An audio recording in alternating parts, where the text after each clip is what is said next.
Chapitre 3. Au reste, mes frères, réjouissez-vous dans le Seigneur. Je ne me lasse point de vous écrire les mêmes choses, et pour vous, cela est salutaire. Prenez garde aux chiens, prenez garde aux mauvais ouvriers, prenez garde aux faux circoncis.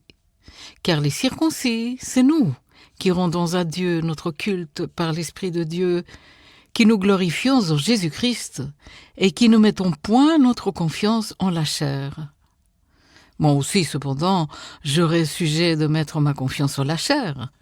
Si quelqu'un croit pouvoir se confier en la chair, je le puis bien davantage. Moi, circoncis le 8e jour, de la race d'Israël, de la tribu de Benjamin, hébreu, né d'hébreu. Quant à la loi, pharisien. Quant aux zèles, persécuteurs de l'Église, irréprochables à l'égard de la justice de la loi. Mais ces choses, qui étaient pour moi des gains, je les ai regardées comme une perte à cause de Christ. Et même je regarde toutes choses comme une perte à cause de l'excellence de la connaissance de Jésus-Christ, mon Sauveur, pour lequel j'ai renoncé à tout. Je les regarde comme de la boue, afin de gagner Christ et d'être trouvé en lui, non avec ma justice, celle qui vient de la loi, mais avec celle qui s'obtient par la foi en Christ, la justice qui vient de Dieu par la foi.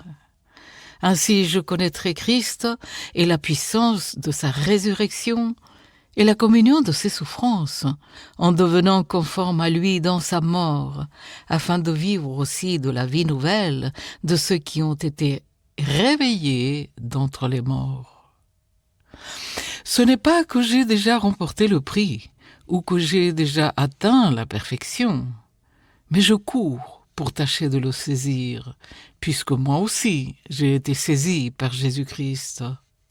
Frères, je ne pense pas l'avoir saisi, mais je fais une chose, oubliant ce qui est en arrière et me portant vers ce qui est en avant. Je cours vers le but pour remporter le prix de la vocation céleste de Dieu en Jésus-Christ. Nous tous donc qui sommes des hommes faits, ayons cette même pensée. Et si vous êtes en quelque point d'un autre avis, Dieu vous éclairera aussi là-dessus. Seulement au point où nous sommes parvenus, marchons d'un même pas. Soyez mes imitateurs, frères, et portez le regard sur ceux qui marchent selon le modèle que vous avez en nous. Car il en est plusieurs qui marchent en ennemis de la croix de Christ. Je vous en ai souvent parlé, et j'en parle maintenant encore, en pleurant. Leur fin sera la perdition. Ils ont pour Dieu leur ventre, ils mettent leur gloire dans ce qui fait leur honte. Ils ne pensent qu'aux choses de la terre. Mais nous sommes citoyens des cieux, d'où nous attendons aussi, comme Sauveur, le Seigneur Jésus-Christ, qui transformera le corps de notre humiliation en le rendant semblable au corps de sa gloire, par le pouvoir qu'il a de s'assujettir toutes choses.